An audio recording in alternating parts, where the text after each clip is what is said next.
loud and clear, Colonel. I just made it to the outer perimeter fence and already found some snakes to name. Good. Snake, this is a stealth operation. Your mission is to infiltrate the compound, rescue the hostages, and stop the terrorists. The terrorists? You mean the Eat the Rich co-hosts? Yes, that's right. They're an elite group of rogue propagandists operating with impunity online. Cut the speech, Colonel. I've been briefed. They're a dirty little secret from the 1970s. Split off from the secret government conspiracy known as the Wee-Wah-Woo-Wah-Woggle. You know about the Wee-Wah-Woo-Wah-Woggle? Know him? Colonel, who do you think named him? I've named over 40,000 different special operations and VR simulations computer modeling software, not to mention all the whittle wee wagglies I've caught in the swampy wumpy. There's one thing you don't know, Snake Man. Dr. Hunter, is that you? I thought you died in Zanzibar Barrier. That's what the Wee-Wah-Woo-Wah-Waggle wanted you to think, Snake Man. It was actually my evil twin doppelganger who died. I was secretly rescued at the last minute by a cybernetic Frankenstein mecha warrior, who was also my brother and your former friend who you thought you killed. Richard Wells. Crikey! Snake, you need to know the terrorists. They were part of your old unit. No, it can't be. Yes, Snake. The whole terrorism plot is just a cover. In reality, they're led by Wolfgang Wooster and his gang of thieves! Now! Snake, what's happening? Come in. You'll never take me alive, Wooster! I'm the Snake Man! Snake Man! Snake Man! Snake Man!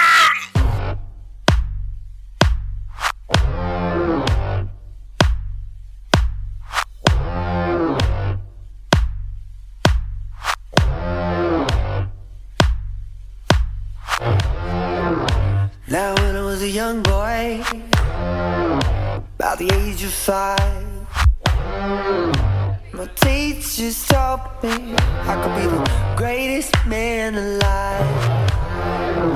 They told me I could change the world, be whatever I wanted to be. There was no one in the world like me. Every one of us was so unique. I'd not be an average man. No, sir, I'd be no average man. So I had those big dreams. Completely unrelated to that opening, a little bit of news here from the last couple of days. Chris actually shared this with us. This is from the local affiliate of the NBC News in Nashville. Man found dead in Washington, D.C. home with over 100 snakes. No. Oh my God. And I'll just read here from the article. Authorities found a man dead in his Washington, D.C. area home with more than 100 snakes. A neighbor who checked on the 49-year-old called 911 after observing him unconscious on the floor of his Pomfret, Maryland home on Wednesday. First responders discovered 125 snakes were also in the home. Some of them were venomous, and the largest was a 14-foot Burmese python. Wow. Authorities say the snakes were all locked securely in tanks, and none are believed to have escaped. Snake's innocent. Neighbors were unaware the man kept snakes at all. Animal rescuers from Virginia and North Carolina are helping rehome the reptiles. It's not yet known what caused the man's death, but investigators don't suspect foul play. I've got an idea. To that, I'm not going to name our friend of the show for legal reasons, but I think we can all agree that it's very possible that this is part of a coordinated anti-snake program by a certain Wooster and his gang of thieves who are coming after the various snake people. Let's put it that way. Right. And we may be next. We could League be. of Incredible Snake Gentlemen. That's probably copyrighted as well, so just bleep that out. Yeah. Don't type this anywhere, please. It's all just enjoy it. copywritten. Just enjoy it. Have It's we- all copywritten. Have we said what happened on the show? I think we can. I mean, we got a what is it called? Like a takedown request. We got one of those Copyright. DMCA takedown notices because of the picture of our friend He who must not be named. You know who I am. You've always known. I've always been there, slithering around in the tall grass, waiting to strike. So we had to change. Jesus we had to swap Christ. out the picture for that. I think, I mean, when that happened, we were all like, oh, what should we do? There's probably not a lot much more to talk about with this guy. And, so it doesn't really matter. We'll just sort of not mention him. And immediately when that happened, I was like, I'm going to poke this viper's den as aggressively as possible. For a ragtag group of friends that go after the most moneyed, most powerful interests in human history with the most resources for dismemberment and pain, this is what we ended up with. It's what a poetic justice for us. It's funny that considering there have been a couple of people that we've gone after. I mean, obviously they're like the people who are very much in the public eye, but there's a few others who are kind of more like local petty tyrants or sort of less known, very rich people or sort of elites in their area who are incredibly litigious, and nothing has ever come up until now. Which we would like to continue. Which we would very much like to continue. It'd be funny if like sort of like with the Gawker lawsuit, if like Peter Thiel gives Raymond Hoser fucking $1 billion or whatever to sue us. Please no. The entire gang of thieves that we've been going after and rallies behind. Good luck serving me, assholes. Oh man. And it's also fitting, hey, today I realized this just as we were starting to record, and again, this is always sort of kind of nonsensical given our unconventional numbering strategy, but if this is Patreon episode 95, United Fruit, which was the last big two-parter we did, the second one of that was episode 105 of the main show, so this would be the 200th episode overall that we're recording. Jesus Christ. Wow. And again, there's really? probably more because, we've released a couple of bonus things and some stuff that wasn't numbered in that same way. Oh my But God. it's probably a couple more than that. But this is official 200. And we're coming up on the 100th Patreon episode, which is its own milestone. We are. That's So it's right. milestones upon milestones in a fucking just bed of snakes. A rat king of snakes just all The nested Snake together. King. The Snake King. I have to echo what Chris said about when we initially started kind of serializing it, and I think I used 3 digits. It was 001 for the first episode, and he was like, "That's ambitious." And here we are. I mean, we're in the third year of this now. This is, I was just thinking about it because, obviously we've been chattering behind the scenes a bit. But, me and Carrie got our booster shots earlier this week, and they really just kicked the shit out of us. And even today, I'm still feeling it. I was having a little trouble breathing and stuff, and I was like, for a while, this morning I had a real gravelly voice, and I was like, fuck, am I gonna be recording like this and sound like shit or whatever?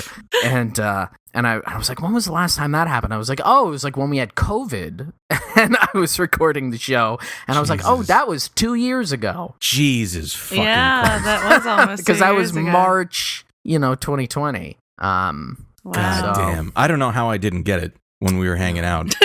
Yeah, I should have given it to you. I'm sorry. I know. I should have given you a big smooch for your birthday. Yeah. Here's your present, sweetheart. Yeah, I was, not to go too much down memory lane, but I was listening to some of the hits the other night, and I was trying to find the Rudy Giuliani phone calls because those were so much fun. And I was like, we haven't done that in a while. Maybe that's something we could do sometime soon. And I looked back and I was like, damn, that was in 2020. Shit. That was either right before or right after the election. It was right.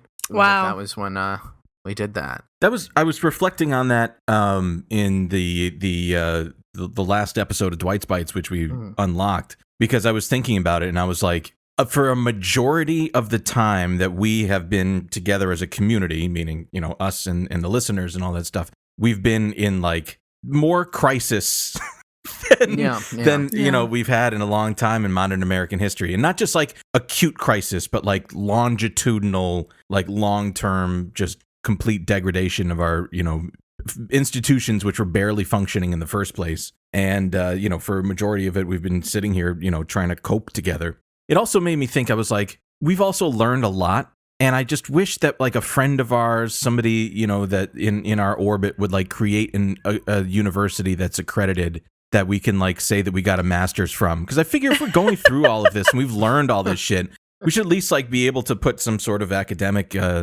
stamp on it. It's got to be worth something. I'll give you a master's, Dwight. That's what I was looking for. I didn't want to say it, but I just wanted to goad it out of you. Yes, I would like one. Yes. I cannot believe that my college even handed me a diploma at the end of it. It was a squeaker. It was a squeaker. I had a very benevolent professor that I did an independent study with that I kind of, didn't do Those all are the that best. much with it. Those are the best. Though. Yeah, and I was just like, listen, man, I just need this one time, man. Can we call it a B minus? We just call it a B minus. I had one like that in my undergrad with a really cool professor. Although it wasn't, I mean, my undergrad was weird because I didn't really do academic stuff at all. It was all like geared towards filmmaking. And so I did like an independent study with the screenwriting professor who I really did have a close relationship with. And, he would like give me some of his stuff to like look at. And, we went back and forth and we had a good like working feedback relationship. And we set up like an independent study to, squash out one of the credits I needed. And we just like neither of us ever had time to meet. Yep. And then we got to the end, and I was like, "So, what do we do here?" And he's like, "Well, you're gonna write me a really glowing evaluation, That's and I'm hilarious. going to write you an A." That's fucking hilarious. All right, my man. That's The great. statute of limitations must be over on No. that. Don't The police are on their way. Oh, this guy's a fraud. He knows nothing. he's full of baloney. Raymond Hoser is writing this down right now in a notepad. This is compromat.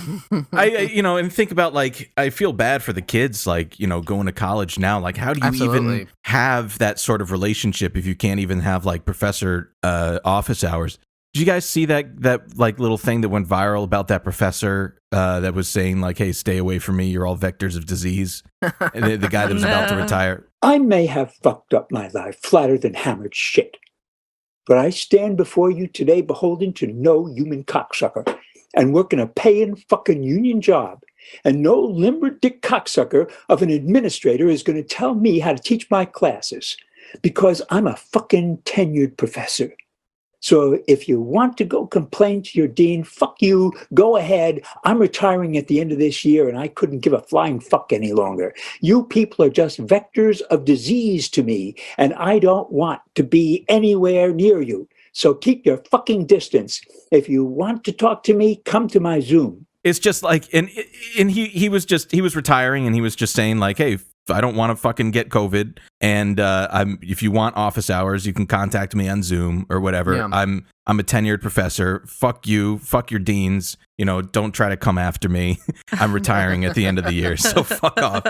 But like, for how do you develop those relationships? And especially if you are in like a uncommon major or an individualized major or something, how do you fucking develop one of those kind of mentor-mentee relationships with this? Yeah. I don't get it. In the capacity that I've been in, because I've been working on getting the PhD for literally the entire time of the pandemic, and I've been doing like teaching assistant work for most of it, and it's in my school they like mandated it, for obviously there was like a whole year where we were just online, and now even this year where we're sort of like online and offline was sort of the hybrid thing, like all the office hours are like kind of demanded to be online. And so I've been trying to make that space, and it sucks because there have been now a couple of students who I've seen, like undergrad students, I mean, who I've seen like started the program as freshmen while it was like, all online, and now are coming back as like sophomores and, are soon going to be juniors, and they're still going through this. And I've like, I've seen them across a number of different classes, and I've tried to do whatever I can, because the whole reason that I want to do this is I like teaching, right? I really enjoy doing it. It's career path that I decided many years ago when I was doing other stuff that wasn't making me happy. I was like, you know what, I want to go back to school and learn how to do this because this is really what I'd like to do. I really I care a lot about it, and part of that is obviously if you're listening to this, I know you guys know this, but the listeners of the show probably have picked up, that's for me, part of the idea of even doing the show, right, was like, oh, here's like another way to maybe incorporate some of that, learning about stuff and then trying to find ways to distill it and synthesize it and talk about it and do it in an entertaining way, right? And do it in a way that is engaging and fun and interesting. And I really care about the stuff that I teach and I really care about my students. And it's really hard. I think about all the difficulties that I've gone through, just as somebody who's, I'm a graduate student and the position that I'm at and what all the various elements of the COVID pandemic itself, but also then all of the weird policies that are often inconsistent or conflicting and helpful or not helpful and all that kind of stuff and how to navigate that and how that's affected me and my ability to work and my mental health. And then I look at my students and I'm like, fuck, man, imagine if you're 18, 19 years old. Yeah. There was one student I had who they were, a freshman in last year, right? Which means that when they and they were sort of struggling, right? And so I was reaching out to them. I was like, hey, do you want to talk about how, what can I do? What in my capacity as your teaching assistant can I do to help you do better in this class and help you get your stuff together? And I was trying to find all the points of reference that I would normally do, right? Oh, what was your high school experience like? What's your background coming in? Because obviously just the shock of going to college, especially if you're a first generation college student, which a lot of people are. Yeah. It's you don't really have that support network. You don't know what that's supposed to look like. How are you supposed to navigate that? And I'm talking about even without the pandemic, right? Right. You're suddenly in a new situation. There are all these different demands and expectations on you.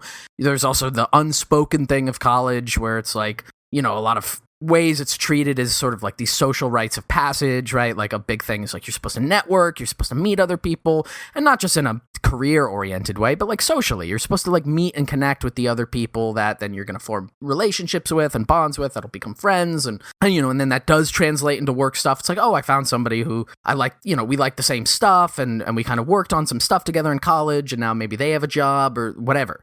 And so anyway, I was talking to this one student, and so I was trying to, again, gauge where they were coming from. And they told me that their high school, their last year of senior, being a senior in high school was when the pandemic started. And because there was no understanding of what are we going to do? Is this going to be temporary, whatever? They basically just stopped the school and had no support online. And that was just it. Oh, wow. They just basically kind of stopped all classes. And then that student was just expected to sort of write some kind of final paper thing. And then they got the degree. And then they went into, college. And it's just a whiplash shock, and obviously that's really difficult, and that can create a situation where then that just adds to the already difficult anxieties of being a young person trying to navigate, because there's all this pressure at that age, especially if you're in school, to figure out what are you going to do with your life, how are you going to use your time intelligently, all that stuff about networking. I was saying, it was more or less impossible. If I'm as a person who's now in my 30s, I'm having a gritted teeth difficulty doing online networking thing and being Zoom happy hour. I'm so happy to be here. Tell me about what you're fucking doing. I think about when I was 18 and 19 and not really knowing who I was yet and how to form all that shit. Must have been so much harder, and also obviously too, when you're younger, there's much now I'm at an age where all I want to do anyway is be inside for the most part, and do my own thing. But when you're younger, you want to go out, you want to see everybody, and so I don't know, man. It's fucked. It's a fucked up situation, and it's been going on now for years, right? I mean, this is all pack. Everybody knows this, but whatever. That's why we said that, it's not acute anymore, right? This is just a longitudinal thing. Yeah. Well, obviously we got a flurry of responses from the Dwight Spites episode where we talked about just how it's destroying the youth, and I was thinking about that today, what are you missing out on if you lose that last half of your senior year or whatever, like the students you're describing did. Think about all of the kind of bedrock American things that you're supposed to experience, prom and shit like that. Like Right, these things matter. These are like mile markers that we've been, good or bad or right or wrong or whatever, that we've been, gearing towards our whole lives and inculcated as like the kind of cultural markers of like, this is a rite of passage. And then, it's big and it's scary, but these are amazing things because really, I mean, my impression, and this is maybe due to, years of therapy, but like, you have your childhood and then you spend like the rest of your adulthood figuring it out. We all were dead at 40, like 100 years ago. So like the rest of this is just window dressing. But like, the degree to which we've just brutalized these kids. And again, like with no consent of theirs, like they just get whatever we give them. They don't, there is no like youth agency in this country. Like even like Biden said it, he was just like, "Is real school, not daycare. It's real school." But he's saying he's accurate in the critique that it's like that's so good, dude. Well, I would like to discuss him in a minute because I watched the entire press conference that he had and I can't stop thinking about it. But one of the things, kind of like in the follow up of the episode that I was thinking about, I came across a Guardian article that was talking about IQ tests before and after the pandemic. And obviously there's a million different critiques that we can have about IQ as a measure of anything or whatever. And it's biased and stupid. But if I may just read just this sentence from this Guardian article saying children born during pandemic have lower IQs, U.S. study found. And I was just like, oh, man, that sucks. I'm sure there's like a little drop or whatever because, whatever. But it says, in the decade preceding the pandemic, the mean IQ score on standardized tests for children aged between 3 months and 3 years hovered around 100. But for children born during the pandemic, that number tumbled to 78, a 22% decrease in IQ. Right? Dude, I was told this by a psychologist friend of mine, and I was like, that doesn't sound right. I had to look it up for myself. And there's a few different. There's another one here I'm reading from edsource.org, and it was talking about this. This is called "Pandemic Effects May Have Lowered Babies' IQs." And here it is. It was a professor of pediatrics at Brown University. Blah blah blah. That's crazy. That's what I'm saying. Like, why aren't we? This is generationally fucked. Like, this is like a forever problem. Like, this is the generation that is going to have to deal with like the most acute consequences of climate change, and the people that have like been lived this incredibly industrialist lavish lifestyle from fossil fuels will have been dead and gone. Like, I married my wife when she was 26 and I was 92. Like, those are the people that are just in the dirt, dust, dead. And these children are the ones that are going to have to like figure this out. And we're just completely stunting this. It's arrested development of growth for them. I can't believe it. It is so large. It's superliminal. Not to undercut what you were just saying, but I do want to dial back just a little bit to something you said earlier. And I want to make it very clear to you guys and to the listener, I did not go to my prom. I did drugs and I hung out with my girlfriend and we played video games. And it was awesome. And I don't regret it in the slightest. I was forced to go to my prom, and so I have like a very weird goth looking prom picture because my compromise for my mom wanting me to go to prom was that I had a horrible black dress made and I had my hair dyed black and I look like, I don't know, it's a mess, but it's a nice memory. I did go to homecoming though, and you did? Yeah, that's like even more it was school really spirit weird because than prom. I went when I went to the so. homecoming dance. My family had dropped me off at the girl I was picking up's house, right? And I went up to the door and I was like super nervous, obviously. She was also a little bit older than me at the time, and I'd never met her parents. And when the door opened, I realized that her dad was the Vulture, God the damn guy it, that Shane! I've been fighting in Queens this entire time. This is the plot of one of the Spider-Man movies. It's Spider-Man Jesus Homecoming. Christ. God fucking damn it. I didn't go to fucking Homecoming. Are you kidding me? Oh, God damn it, Shane. I don't know. You're Damn preying it, on me. dude. This I don't is know any of this fucked up. shit. This is fucked up, dude. I was The like, Snake Man that's what I'm like, strikes again. I don't see Shane going to Homecoming. I think I went. The Snake Man would make a pretty good Spider-Man villain, though. All right, Peter. Come out of here, Peter. I got Mary Jane.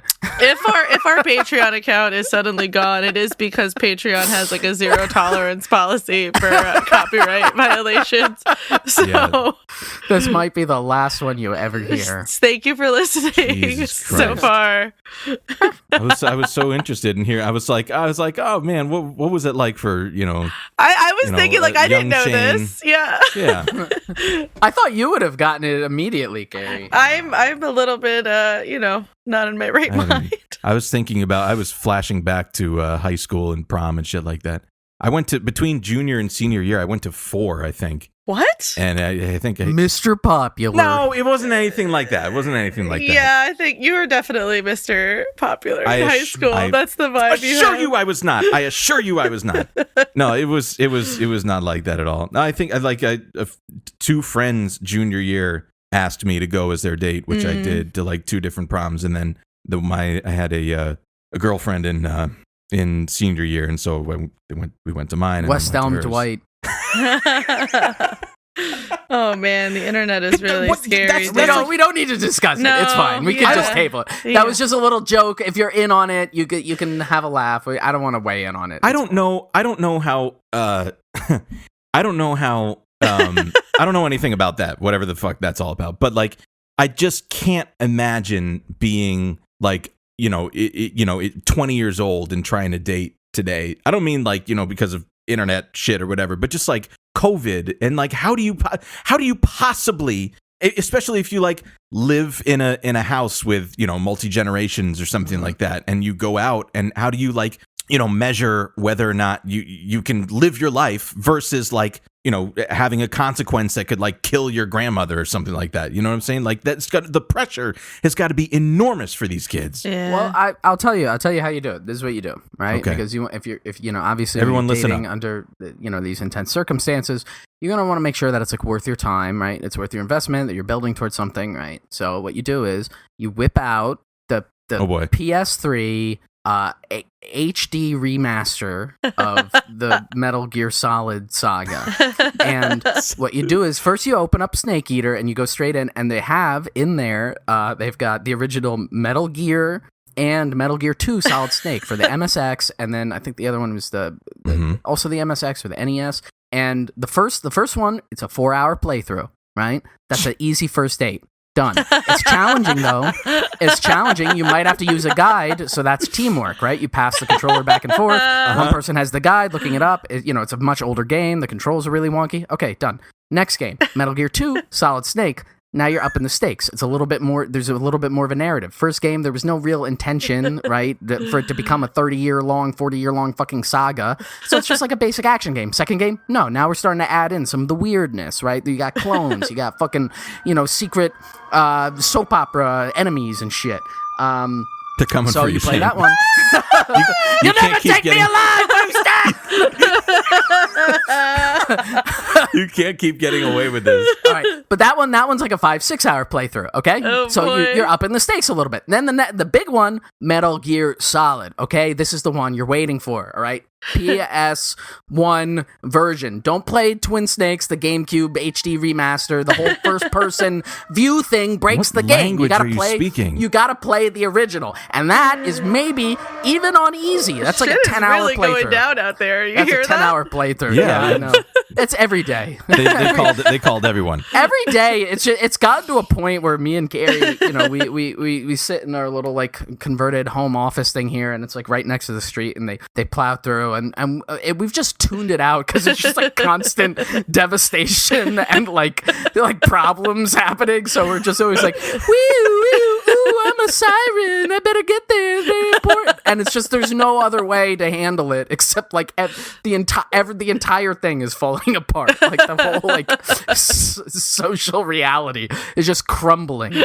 I hear, Shane, your your dating advice and stuff, and it's really painting the picture of. I'm not even done. There's like 7 more games that I By need the to get time through. you get to the end, you're engaged. So Yeah, exactly. I'll be on the lookout. Me and Carrie, once I force her to play through the rest of the games with me, we'll do a separate Patreon 3-hour extravaganza where I just without any joy, just walk through all of the plot points of all like 10 games. This is the build-up of like the Lothario that I thought young Shane owed to be, and I get it now. I get it. I mean, one thing that has happened in playing through them now, and Carrie keeps saying, like, oh, how old were you when you were playing this? She was like, oh, that makes sense. Because like all the games are like they have these like grandiose like here's the thing you didn't know about nuclear war. I was like 8. I was like, fuck yeah, this is incredible. you could definitely see which parts shaped Shane's personality in a way. But I was also commenting that the only other person that I've known besides Shane that was really into Metal Gear is a guy that ended up like wanting to join the Marines when he was like 18. So I guess we can't fully. You can't expect everybody to get the same message from it, I guess. Mm-hmm. I have no idea what the fuck. I mean, I have no idea what the fuck the whole franchise is about. That is not an invitation to explain it. Wait, I thought that it you very clearly is. Now we're starting, buddy. Okay, I thought that you first had game, played. 1987. Me? I have no idea what the fuck So it is. wait, okay. So when Shane has been making references this whole time directly to you in Discord and stuff, you have no idea. I just do that to harass him. No clue. I just No do clue. that to fuck with him. No clue. That's There really were a handful of games that had a bit of a hold on me when I was young, but that was it. I mean, it didn't like go into high school or anything. Never played like. What did you play the anything. most? There were 2. I was really taken by 2 LucasArts games. Okay. The first one it came out in '97, I think, called Outlaws. Okay. Oh, is that the bonus when we did the bonus round episode very early on? I think that was a different one where it was like you could like shoot the bottles in the air and stuff. Yeah. That was one that Chris brought up that I can't recall the name, but it was not that. Okay. This was it was a first person shooter, but it followed a story of a kind of a marshal, like a law enforcement guy, which is how I got to love police officers and law enforcement so much. And he like some bad dudes that were like basically doing illegal eminent domain to like bring something. They wanted his whatever. They killed his daughter and wife or kidnapped the daughter or some shit like that. Anyway, but the music for the game was like absolutely outstanding. I mean, just like really symphonic, very good. And it was written by a guy that did it expressly for that video game. The second one was Jedi Knight Dark Forces 2, I think. Okay. Nice. And that also had like this like really big symphonic classic Star Wars sort of stuff. And that was it. And then I played that, and that was the extent of my gaming. Jedi Dwight. Check that out. That's me. There That's it me. is, Check that baby. shit out. I You think should go to after, the Star Wars park and get like your little lightsaber made and stuff. I think my heart has maybe hardened too much to be a Jedi now. I might be Sith. No, I don't know. Man. I've got No, every you're day. so wholesome. You think so, huh? Well, that's my dark. There it is. Feed your anger. I have to say and bring up, and this is part of the reason why I feel this week. I mean, I listened, I guess it was on Wednesday at 4:00. I listened to the entirety of Biden's press conference. Oh boy. Can you? That thing, didn't it break records? It was like the longest press conference ever or something. I didn't know that. Yeah, I think it broke the record. It was like the longest one was an Obama one. Makes and sense. then there was a Trump one that was like a minute shorter than that Obama one. Mhm. And then the Biden one was like 10 or 15 minutes longer than both of them. Really? Yeah. How did he stay awake that let me- long? This is, it's funny. Not even a little laugh. I'm sorry. I was concentrating on something. I did when I replayed it in my head. It was funny in retrospect. That's the best I could probably offer. But as I'm like reading through and like seeing the different headlines from different publications, different corporate news media outlets, it kind of makes sense because I realized like there's been a reporter in the White House press conferences that I've been listening to with Minister of Pain Jen Psaki, who I'm like, I like this reporter. Like the questions that he poses are like what I would be thinking. And the reporter is Peter Ducey from Fox News. And I was like, that makes sense. Because often, as we've talked about a lot, like, reactionaries and conservatives and stuff, like, often have the kind of language of critique that actually makes sense. Like, well, elites are running the world or whatever, shit like that. But their answers and their conclusions are like, let's do genocide and anti-immigration shit, whatever. Anyway, but as I read through this, it's at BBC talking about the press conference said, President Biden defends his first-year record. NBC says, Biden's press conference amid Senate voting rights fail proves big change is needed. All right, that's a little rosy. CNN, classic, fact-checking 6 claims from Biden's news conference. But then we get to the New York Post, which is my favorite. It says, their headline for it was, Biden's press conference was terrifying. His internal monologue said out loud. And Fox News says, Biden's press conference gets panned by critics. Total disaster. It was one of the most, like, I know I didn't have much expectations for Biden as like a president because he was just like shuffled in from the party, right? And just to be like, hey, look, we're seeing this big movement, resurgence of the labor movement and progressive movement in the United States. We need to just get ahead of this. And so they crushed Bernie. They put in Biden. He's like, yeah, sure. Literally, I think it'd be a swell affair, and now we have him. But what I really felt from the press conference was like, just no one's in charge. There's nobody at the helm. There's just like a series of consultants that insulate him from knowing what's going on. Mm-hmm. And I really have been trying to like get my head into like his psychology, because I'm like, any old man becomes vain, when you're up there in like this echelon of people that have like a you start thinking, well, what's my legacy? What are people going to remember me by? How many years do I really have? You start grappling with your mortality and stuff. I know this because I'm 77. And the thought of him just not doing anything with his power is just so baffling to me. And I'm trying to figure out, like, what is it? Does he just have no ego and he's just happy to, he's just a diehard Democrat or a diehard neoliberal just to say like, hey, I'm just going to perpetuate the party at all costs. That's been my job the whole time. I don't really have much of an agenda of my own. Let's just do this. Or is he just really a weird, senile old man that just has no grasp of like what's going on? And I remember. Go ahead. I was going to say, like, he has like a long legacy already of stuff that has been disastrous that he's very vocal about being proud of. So I can only think that, yeah, even though he's like obviously getting more senile, he's probably like really happy with what he's doing right now and with everything he's done. Maybe.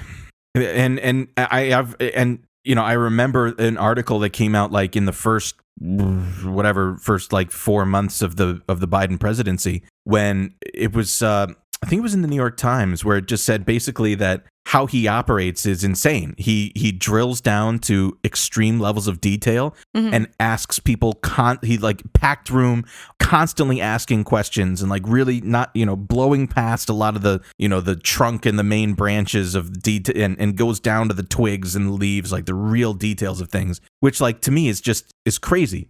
But what I realized in this press conference is on the domestic issues, he was laconic, terse, just gave basically nothing. I mean, just total, brush off, sort of language that was really weird. And then when they started asking questions about Russia, showed high command of the understanding of the, what's at stake, the different tactics that they can resort to, whether that be sanctions or military action, arming eastern states of NATO with, armaments and stuff like that. He's like, we shipped $660 million to Finland. I was on the phone with their prime minister the other day.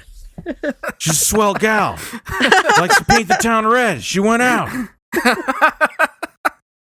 I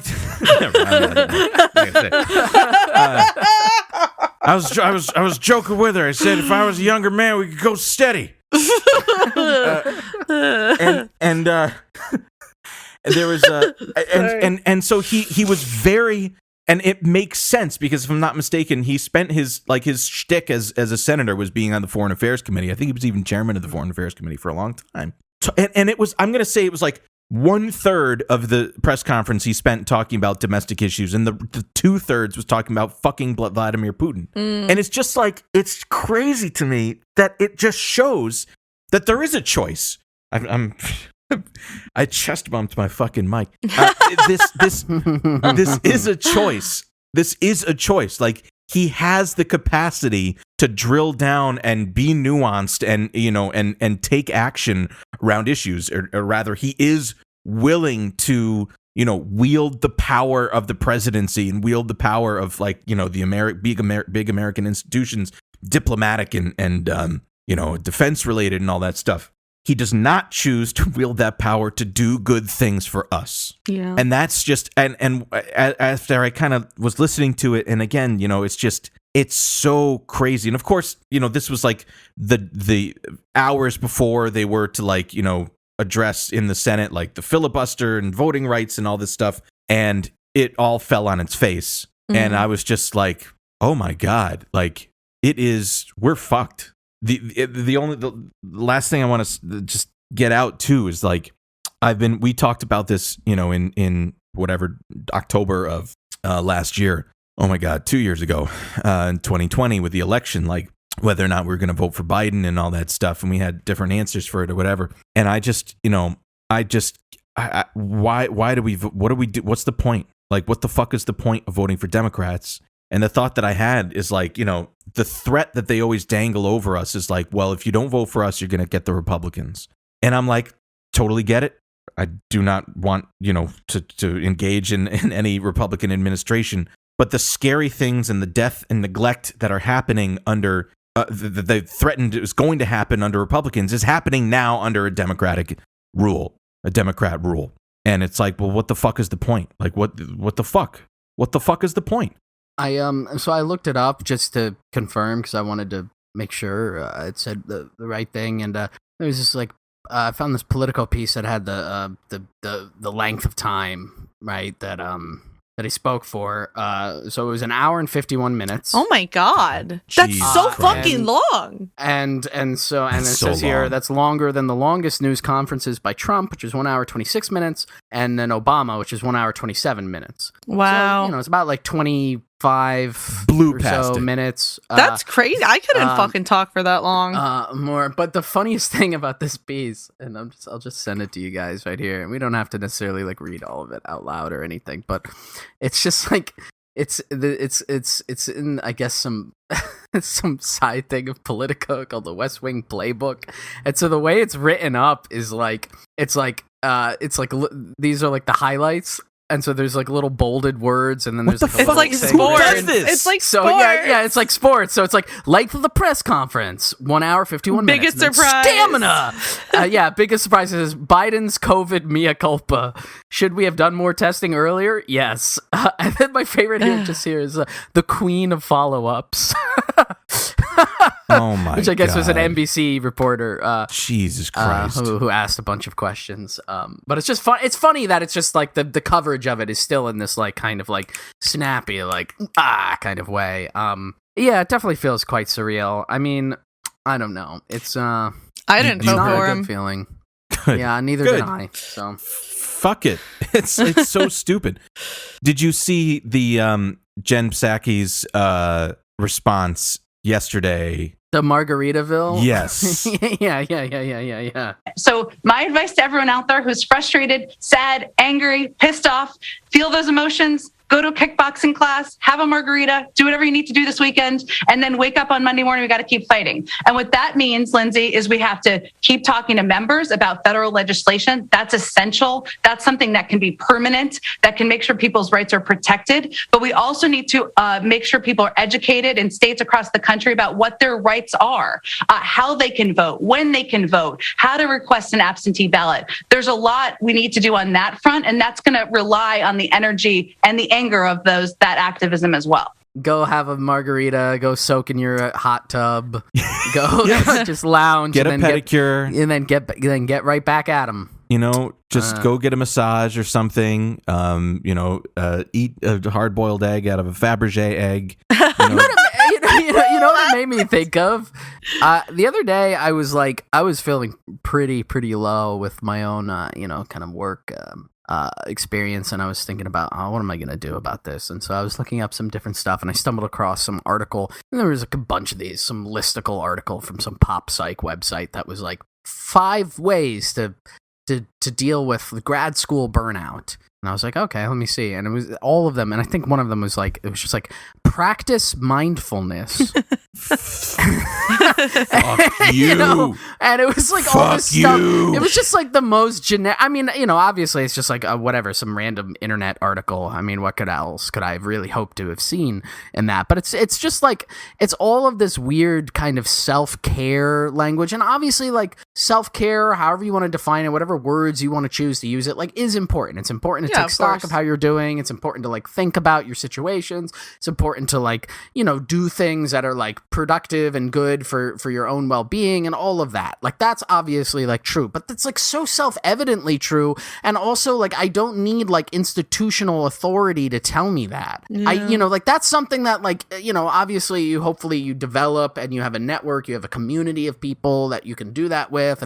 And maybe you read on like, I don't know, again, like some bullshit websites and stuff like that. But like, you don't want the government to say that to you. No. You don't want the government to be like, like take some time to deal with this news, load up Snake Eater. Are you in the right frame of mind to receive news? It's like it's such a weird operationalization of this kind of, again, I don't know, like new agey sort of self-help language as applies to like, the problem here isn't that like we feel kind of depressed. The problem is a severe political one. It's like there are like competing like organizations and groups that represent varying interests that are fighting for control over resources and regulatory policy. That's like what the problem is. It's not like that, my tummy hurts today. Right. Which it does. My tummy does hurt. It hurts quite a lot. If you knew what my tummy was going through right now. That's not like the root of the fucking issue. You guys are so brave. Thank you. Thank you. It's not and like, thank you for recognizing it. The fucking, like, the civil rights are not being rolled back because, like, people have imposter syndrome. Like, they're being rolled back because there's a concerted, like, reactionary, anti-democratic political force that is going relatively unchallenged within the halls of power, let alone outside of it.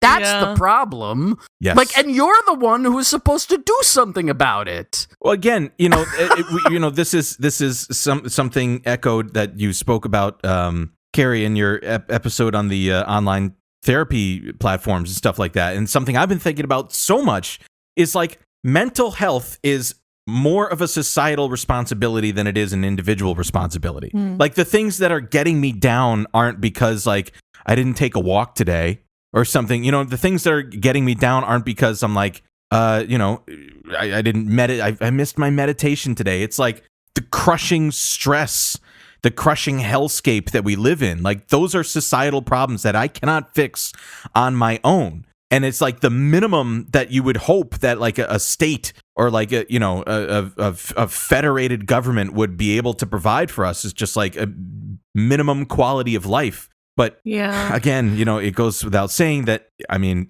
the whole ethos for America is to, and American capitalism, colonial capitalism, that it started out as is like to convert human suffering into shareholder value, into profits, into, as Marx would say, like surplus or whatever. And to your point, Shane, like, about like the anti-democratic forces and the problems that are being completely unaddressed here. I saw something came out yesterday about in Mississippi, and I'm just reading here from a tweet, and it shows like a video of this happening. Black members of Mississippi's Senate walk out of the chamber before the final vote on a bill to ban teaching critical race theory in schools and universities. Despite them walking out, the vote passed. and it was a quote tweet here from Samuel Singyangwe that said, "If only there was a theory to explain why a group of white people has the power to unilaterally dictate what students learn about race and racism in America's blackest state. Yeah. These are not problems that can be solved by fucking kickboxing and margaritas and go feel better about it, you fucking hogs." Yeah. If I can also be personal for a second, which I try not to be, but no. All right, good. Kick 'em. Thank you for stopping me doing. Get him out of here. I've been battling with my health insurance company for probably, as of this weekend, like 6 weeks to get a pre-authorization for something. Jesus Christ. And I have like good insurance or whatever, right? Like I have good insurance, and quote unquote. And I've been battling with, it's maddening. Like I spent an hour on the phone with them, like in the middle of a work day, to like try to fucking put so much stress on me. And I got a call today from like, a number that I was like, oh, let me answer this. And it was like, hey, and it was like, we're from the insurance company, actually. And I was like, oh, great. Like maybe they have some news or something. I had asked for follow-ups. I'd done everything right that like, the individual should be able to do about like getting, get the call code, the number that's associated with the call so you can have that followed up when you call next time or whatever. And it's just, it's fucking maddening. But they called and I was like, oh, great. What's going on? And they said, I'm actually, this is a recorded line. We're from a company that does third-party feedback. We want to know how your customer service experience was. And the self-editing that I thought, and they were like, it's going to take 3 or 4 minutes. I'm like, I'm not even going to give them any more of my time. Yeah. But I said something along the lines of insurance companies should not exist. Placing an artificial barrier between care, and a patient is immoral. And, none of this fucking matters. It doesn't matter. But like, I can't believe that I'm going through this. Like, it's so fucking, it's so bad. Like, it's such an unpleasant experience. And I just feel like shit all the time. And I just want to like get this shit done. And it's like, there's no clear path forward. Like, talk to the doctor's office. I know, like, I understand, like, I could figure this shit out, and it's just, there's no path forward. And it's like, you feel bad, like, and which I still refuse to do, and maybe I should or whatever, but like, I'm not going to yell at a fucking customer service representative. You know what I'm saying? Like I will always be polite, like, and if for no other reason of self-interest to say, like, you'll get better results if you're just like, hey man, I need some help, instead of being like, you fucking losers, or what, That's actually kind of, I mean, it's hard. It's obviously, I'm not like in favor of whatever unloading like meanness on customer service reps, but there were, having been a customer service rep in a variety of different like job situations, there have been many times where management, basically the word that I got is like, when somebody's like really angry and complains, then figure it out for them. If they don't do it. So there is like an incentive a lot of times, and I'm sure different people's experiences may differ across, my experience of someone being an asshole to me is my boss would usually say, do whatever to get this person to stop being an asshole. Basically, that's get it done. That's well, I still don't yell at customer service people, obviously. Yeah, I mean, I don't have the energy. What I do is, if I get calls like that, like unsolicited calls, I usually just keep them on the line as long as possible, talking about whatever I'm doing, which is usually like Metal Gear Solid or like different types of pizza rolls. And I just like, we'll just talk to them for a long time. Help them eat out the clock and gunk up the works a little bit. I got a message. I don't think I shared this with the show, but I got a message. I want to say like 3 or 4 months ago. Oh, I thought you were going to talk about the bot message from today. Oh no. That was a good one. But no, I got a text message from Army recruitment. What? Yeah, like 6 weeks ago or 2 or 3 months ago, something like that. And I guess my school just wholesale like gives out all of the contact info. What the fuck? For its students to the Army recruiter. And what's really funny about that is, obviously, in terms of like just from the recruitment side, right? Like the people they want to target are people who are in undergrad, right? Like they wouldn't really want to target a grad student. Like I'm in my 30s. I'm like fat. Like what would I do? They're looking for officers. Yeah, or whatever. Maybe I guess, but I think it was just in a general pool. I don't think they even sorted like that. And so, they started messaging me like directly to my text messages. So I was angry at first, and they were texting me, and I was like, well, how did you get my number? And they were like, oh, the university sends us your your contact thing, and I was like, what the fuck? And then I was like, you know what? I'm gonna get this guy on the hook for as long as I can. And so I just said, he was like, are you interested in learning more about the Army? And I'm like, yes, I am. Absolutely. And they were like, okay, what? And I was like, I have some questions first. He was like, what questions do you have? And I was like, who's the biggest guy they got in the Army? What? And he was like, what? I was like, who's the biggest guy? And I said, this is my size. And I just made up a ridiculous size. And I said, are there bigger guys in the Army? And he was like, we aim, this is like our recruitment parameters physically. And I was like, okay, who's the richest guy in the Army? I bet it's the generals. They make the most money, huh?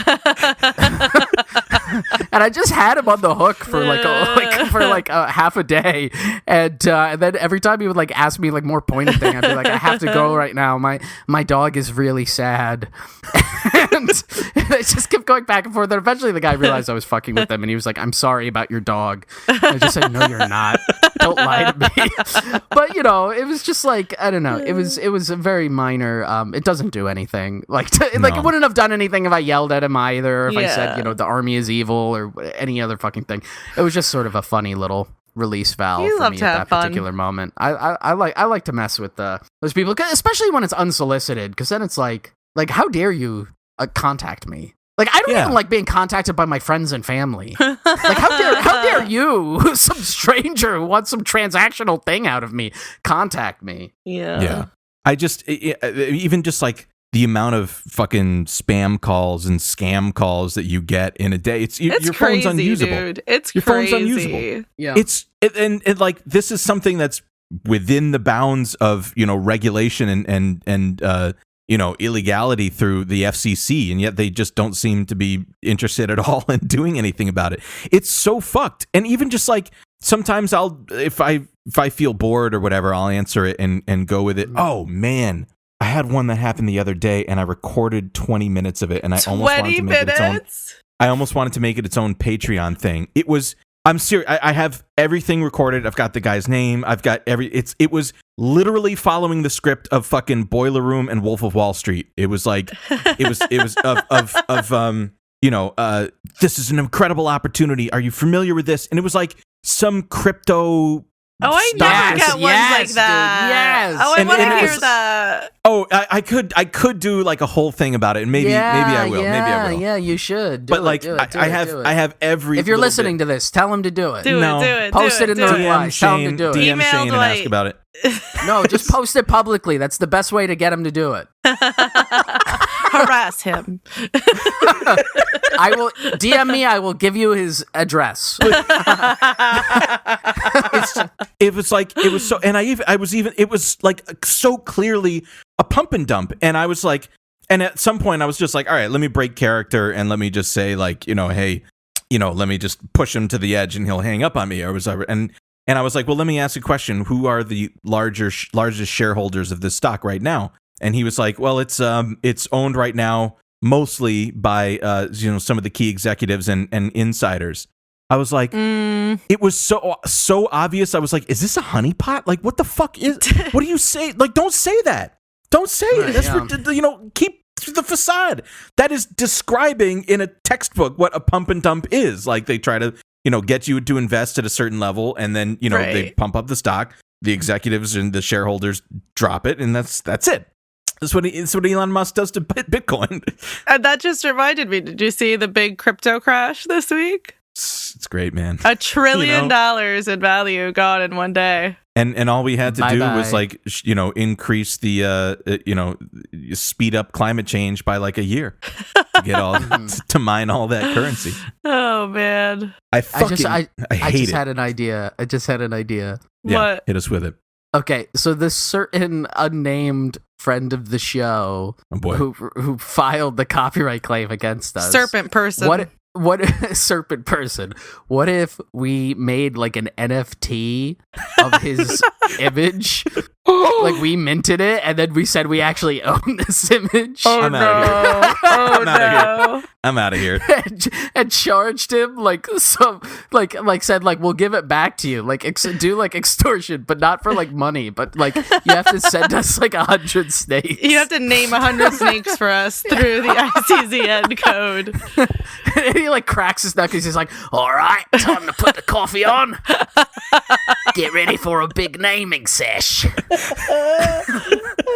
You don't have to actually, because the concern Snake is the coin. environmental impact of minting, etc. We don't actually have to do that to say that we did it. Right. Yeah. So, yeah. you Yeah. So know. lying too. Yeah. I fucking. Lawyers, the whole lot of them. I hope the listeners are as tickled by Snake Man. If not, this must be as so I am, annoying. because the anxiety is so high in me right now. it is not going away.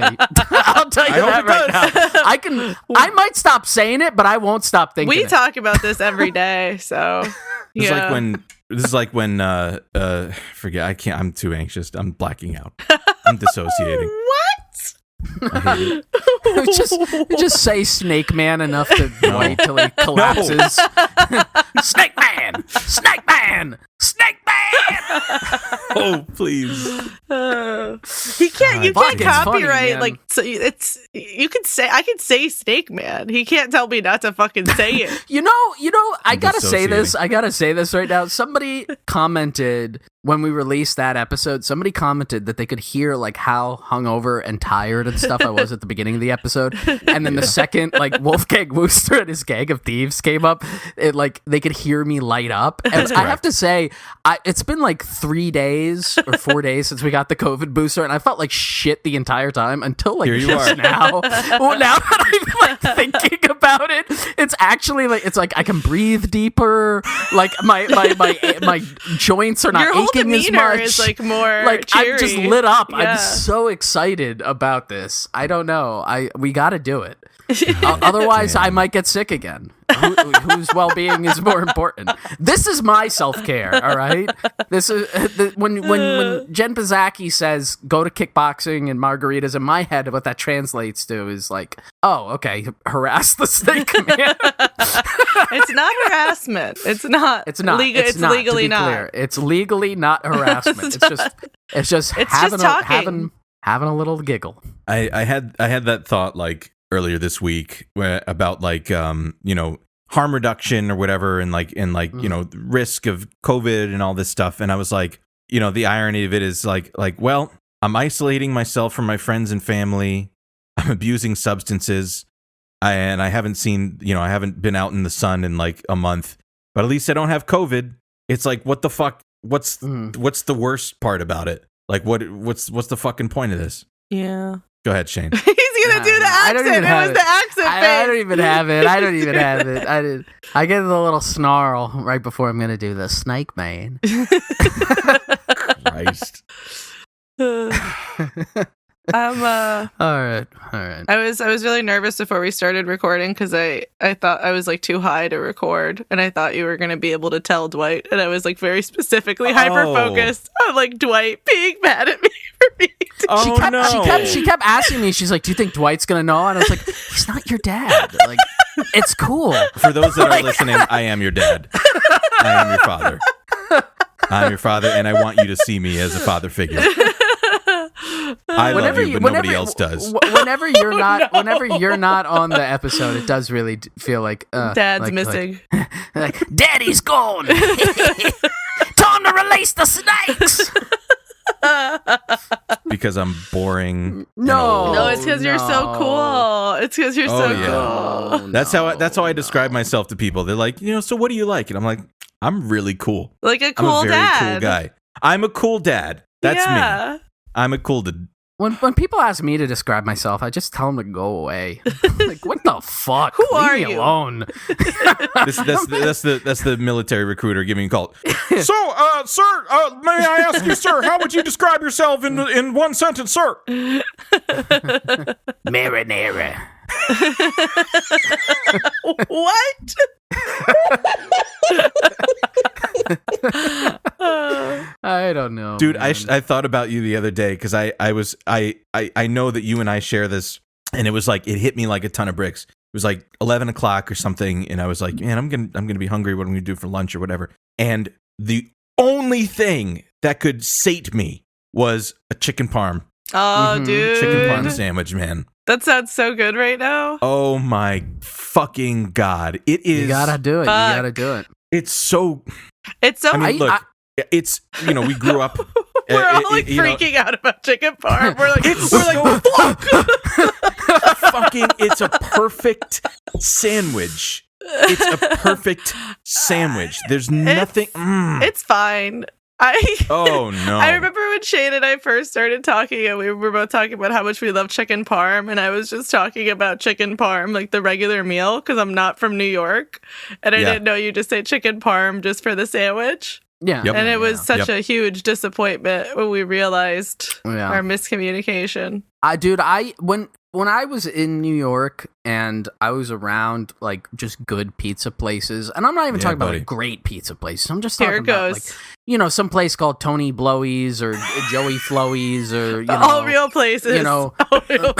Mario's, whatever. Like any of those kinds of fucking places. And you could just get a chicken parm for like $7. Yeah, or whatever. dude. Oh, for real? Was that cheap? I would I would expensive. slam them. Yeah. I would just down them, dude. I would like get 2 and just sit there and eat them both, like in the restaurant, just wheezing and like coughing, sweating. There was one hungry. point a couple so years ago hungry right now. where I think I actually got a piece of the chicken parm like caught in my lung. No. And I had to like cough it up.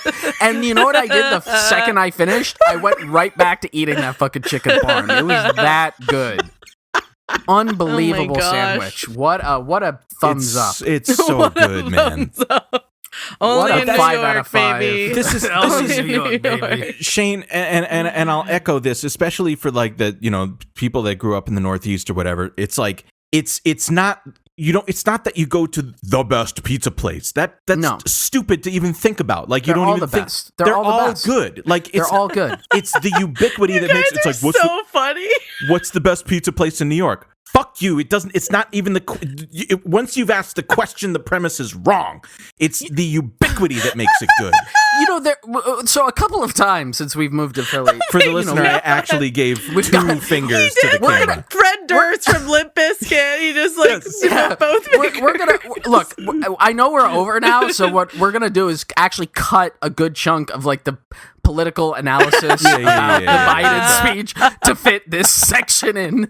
But everybody, what you're not hearing, I gave a 20-minute dissertation on the Biden doctrine. So anyway, go on. But when we go to New York, most of the time we're taking the train, so we come in through Penn Station, and across the street from Penn Station, there's like a pizza place. I know exactly what you're talking. I'm 31st. And every time we come in, 7th. I always think like shit, and I always try to plan it. And for whatever reason, usually we're coming in, we have something to do. There's some agenda. We're gonna go see somebody. Whatever it is. And so it never ends up being that we have the time to like stop at that pizza place, because by the time then we get back to the the train station, we got to get on the train, we got to go wait for it. And so every time I always mention to Carrie, I'm like, oh damn, like I really wanted to grab pizza from there. And one time after like the 4th or 5th time this trip had happened, she was like, oh, is there something like really special about that pizza place? And I just said, I've never even been inside it. I've never even fucking been inside it once. But I know that it's good fucking pizza. It's called like New York Pizza Suprema. Okay, there it is. I was gonna say like Ricky Tiki's. It doesn't fucking matter. It doesn't matter. And it's like it's fucking made with like 1980s linoleum on the floor. Big time. And at the sides, it's got like a glass display case for the pies, and it has some inanely unhelpful fucking special where it's like 2 slices and a can of Coke will cost the same amount as if you ordered them separately, like something like that. And you look at that and you know, okay, that's good. That's gonna be good pizza. I guess it's like how every Cuban place in Miami is really good. Like you don't have to like worry about where you're ordering from. Right. You know what you're getting. The best food, and I will fuck fucking die on this hill. The best food. And you shall.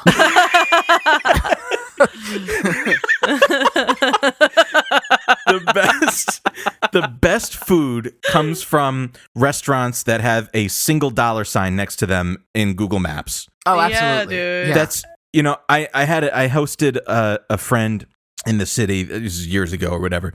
And we went around and we were, spending, 2 days together, something like that. He turned to me and he was like, we've been, going out and eating different places now. I don't think I've used a fork in 2 days. Because the best food you don't need a fucking fork for. Very true. I just give me the slop. I'll slop it in my somewhere gullet. between $10 to $20. Just give me like a styrofoam takeout case filled with some whatever slop you have in the back. Just mush it together. I don't give a fuck. Are there sides? Just put it all on one thing. Do it. You know what, too? Shane. I'm so hungry right now. I'm so hungry. I'm so hungry. Oh my god! I'm getting a freaking fucking the fuck chicken out parm right now, dude. The best places too is that when the family that owns it has been doing it for 25 years and have accumulated enough capital, they'll build another location, but they'll just name it like if it's NY Pizza Suprema, they'll just call it NY Pizza Suprema 2. That's right. Yes, no, there was one in the village dude. that was something too. It was like raviolis 2 or some shit like that, and it was so fucking good, dude. Okay, Yes. well, you also just reminded me, and again, Mamoons, dude. Mamoons is great. Oh, but okay, fuck. now we're really I'm over. so and fucking hungry So we right really now. will have to cut some of this or split it up. But I Right. have to. I don't know if I've mentioned this one before, but have you ever been to La Bonbonniere? I don't know if it's still open, but it's in the West Village. And it's a cash only diner that is really like a storefront, and it's like the whole vibe of it is dog shit. Like I want the it so outside, bad. like it's they built it once in the 80s. They never remodeled it and they never cleaned it. And I know exactly what you're talking about. All the tables inside are like cafeteria tables. They're all like those old school diner chairs that have like the red upholstery that are all like cut and have like just like duct tape and shit over them. Yes. And all of the walls on the inside. Oh my god, this looks so good, dude. Have like cut out magazine articles about the restaurant, like reviews of the restaurant, but then also just other cutout things from magazines that have nothing to do with the restaurant. So like the owner of the restaurant just like cut out like pictures of celebrities and like advertisements That's so cool. and just pasted them all over. And it's one of those where there's what is it called, where there's like the line is like right behind the bar of the diner, and then there's a couple of tables and then you can sit at the actual bar of the diner, and they just make everything there, and it's just a basic diner fare, but it's so fucking good. And I used to go there a lot as a teenager, and the owner had this like really sickly old cat that must have been like Dwight looks 15 years overjoyed old. right now. I'm this lit cat, the fuck up. This cat was like, they were using nanomachines and like some advanced dark technology from the future to keep this cat alive, and it just looked like, it was like covered in mange. Aww. It was like it was just a fucked up cat, but it would always be there. And I guess there was one point I would always bring people to this diner. I'd be like, don't worry about how it looks, like the food is incredible and it's such a vibe to go in there. Dude. And so we'd have coffee, and there was one time the owner of the diner, who was an older woman, was like carrying the cat around and walking up to the patrons and asking if they just wanted the cat. Oh, What the fuck? I couldn't tell if she was like joking or whatever, but it's just this like sickly old cat. Like, hey, you want this cat? Jesus Christ. Does anybody want this cat? Oh my god. And it was just such a real vibe to be in that restaurant. I want to and go you could there. get like you could order custom whatever. I used to get like grilled chicken on a bialy. It wasn't on the God menu, damn, but who gives a dude. fuck? That's It crazy. was delicious. It was so good. That's my like Madman over secret. here. That's like my secret like hangover thing. Is like, a lot of people go for bacon, egg, and cheese, and that's fine. I've eaten trillions or whatever, but it's trillions. It's like, true. have you It's ever true. seen the TLC fucking that show that's like secret weird eaters, Yes. and then they bring in the dump truck where they pour out like a trillion. This is how many you've eaten. Chicken cutlet, bacon, cheese, and then it's maybe on a bagel, maybe on a plain or no, everything bagel, and it is eaten with an ocean of ketchup. Oh yeah, absolutely. An What? an ocean of ketchup. What the fuck? Okay, all right. There is this. You'd like this. There's this place. For anybody that's listening, we've cut 20 minutes that you haven't even heard. This is what made it in. Okay, all right. There's a place in Yonkers. I love you guys. That is like a deli diner. Again, I don't know if this is open. The last time I was there is probably like Oh my 10 years ago God. or something. But the name of it again is unimportant, but it's called like Joey Fuck You, and it's just like a basic like diner, but like diner deli kind of thing. And their specialty is like these breakfast sandwiches that they make. And the main one, it's called the Wacky, and it's like a Kaiser roll. Fuck, I'm so hungry. Bacon, it. egg, cheese. I think it also has ham. Oh my God. And then it also has like hash brown, like a patty of hash browns on the sandwich with ketchup, salt, and pepper. So then they have that, and then they have another version of the Wacky. It's called the Stacky. This is and it's literally all of torture that. right now. It's all of that plus steak. No. Oh my God. And then they That's had such another a clever sandwich. naming convention. they had another sandwich that I never actually ordered, but it was advertised in the window and it looked fucking disgusting. But it was like a meatloaf sandwich that had, and it was like the ad that they had, like blown up like a decal on the window, like facing out.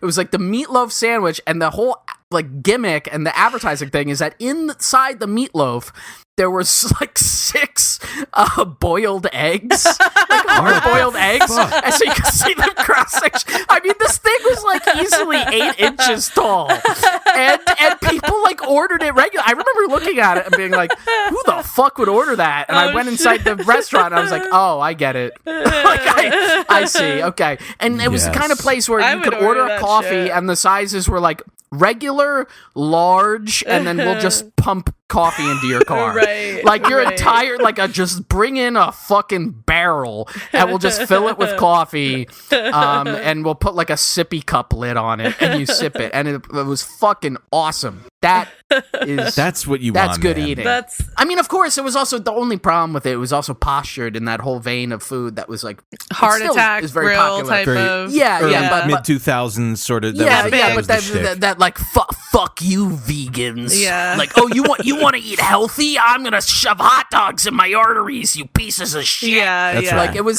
sort of that kind of vibe, but the Stacky was pretty fucking good, I gotta say. That's like I appreciate like fancy food, right? Like people that I don't. But I kinds can of food. appreciate that, like, people spend decades of their culinary career to like be able to learn techniques and all that. Like, I appreciate that accumulation of knowledge. But when have you ever craved like a fucking this is a foam made of skate What and the fuck is that? sturgeon cap skate? It's like a fucking it's a flat fish, a skate. We live very different lives.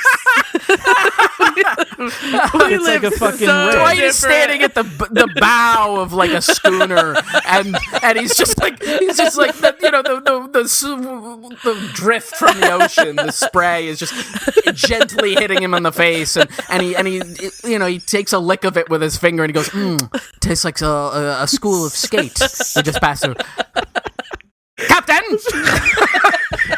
Captain! Turn the helm around! So Chris and I were texting yesterday, and he was like, he sent me a picture of this this aperitif, like some Italian shit or whatever, and he was like, yeah, this seems like something that was up your alley, like it was this liquor or whatever, and I was like, that's exactly correct. Like any food sensibilities or drinking sensibilities is informed entirely in something that would have been popular in like 1934 for whatever reason. Because you're just, like 80. Buddy, most of my organs my, are. Oh shit! This reminds. I was just gonna say my laptop is gonna die, so if you think we're gonna go more than like 8 more minutes, can you please bring me my charger? Oh, Yeah, right. sure. No, we won't. should wrap. We should Really, wrap. really quick. Yeah, Like yeah. 2-3 minutes stop.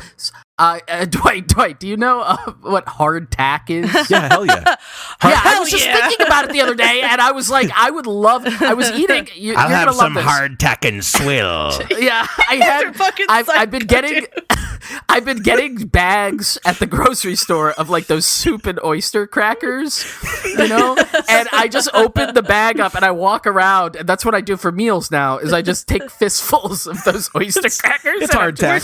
And I just eat it. And I was like, man, I would love some fucking hardtack. Sometimes you just, it's like The masculine do you guys remember urge to eat hard. the masculine urge to break a tooth on your meal. All right, gents. There's a long voyage we got ahead of us. We got to find some new snakes. I'm distributing the hardtack now. All right. We're done. We're done. We gotta go. We've gone way too far here. It's all over. All right. That was fun. Everything sucks. I'm your dad. I love Everything you, is everybody. so good. Bye. Goodbye. Well, stop! Stay cool. Stay cool. Goodbye. Well, I'm worried. Snake man's on my trail. Oh Lord, I'm worried. Snake man's on my trail. And I only come outside, pick up all of U.S. mail. Well, Black Eagle flies through my backyard.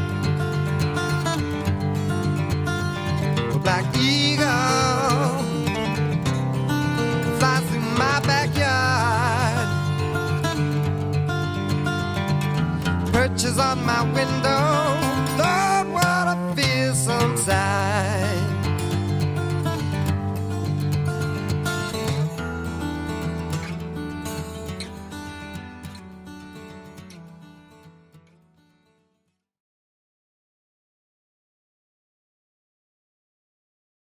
Know him? Colonel. Who do you think named him? I've named after... Fuck. All right. I'll try it again. Don't laugh. All right. Know him? Colonel. Who do you think named him? I've named over 40,000 different special operations and VR simulations computer modeling software. Not to mention all the Fuck!